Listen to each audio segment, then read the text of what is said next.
Visakhapatnam అనేటటువంటిదే industrial హబ్గా ఉంటుంది. ఎందుకంటే మాన్యువల్ రీసోర్సెస్ దొరుకుతారు, అక్కడ మనుషులు దొరుకుతారు, ప్లస్ బోలెడంత స్థలం ఉంది, ఊరు ఎక్స్పాన్షన్కి అవకాశం ఉంది. అమరావతి అంటే విజయవాడ, గుంటూరు ఈ చుట్టుపక్కల ఉన్న పల్లెలన్నింటినీ అనుసంధానిస్తే ఇది కూడా డెవలప్ అవుతుంది. కానీ ఇది అనుసంధానించకుండా ఉట్టి 29 గ్రామాలకు పరిమితం చేస్తే పోనీ అప్పుడు దీన్ని పరిపాలన కింద పెట్టుకుని నెక్స్ట్ ఇండస్ట్రియల్ జోన్ ఇదంతా కూడా విశాఖని కేంద్రంగా నడిపించుకుంటే పోతుంది అనేది అనేకసార్లు ప్రస్తావించారు. ఇప్పుడు విశాఖపట్నం నిజంగానే పెద్ద ఎత్తున ఆకర్షిస్తోంది. ఏదైతే ప్రధానమైనటువంటి సెయింట్ గొబైన్ అద్దాల పరిశ్రమ, జపాన్కి చెందినటువంటి ట్రేనా సోలార్ అనే కంపెనీ ఇప్పుడు మళ్ళీ వస్తామంటున్నాయట.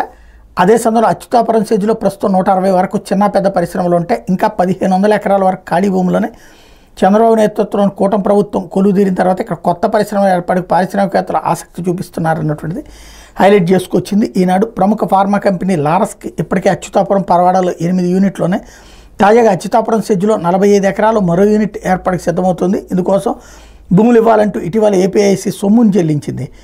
సబ్స్ట్రాక్ట్ మ్యానుఫ్యాక్చర్ ఇండియా లిమిటెడ్ అనే కృత్రిమ మేధ ఉత్పత్తుల తయారీ కంపెనీకి ఇప్పటికే సెజ్లో 20 ఎకరాలు కేటాయించారు. 189 కోట్ల పెట్టుబడిలో 5000 మందికి ఉపాధి కల్పిస్తామని డిపిఆర్లు చూపించారు. అచ్యుతాపురం సెజ్లో ఇప్పటికే ఉత్పత్తులు కొనసాగిస్తున్న టొయోట్స్ రేర్ ఎర్త్ అనే జపాన్ కంపెనీ 2 యూనిట్లు నెలకొల్పడానికి ఆసక్తి చూపెడుతోంది అన్నటువంటిది తాజాగా వచ్చినటువంటి లెక్కలు.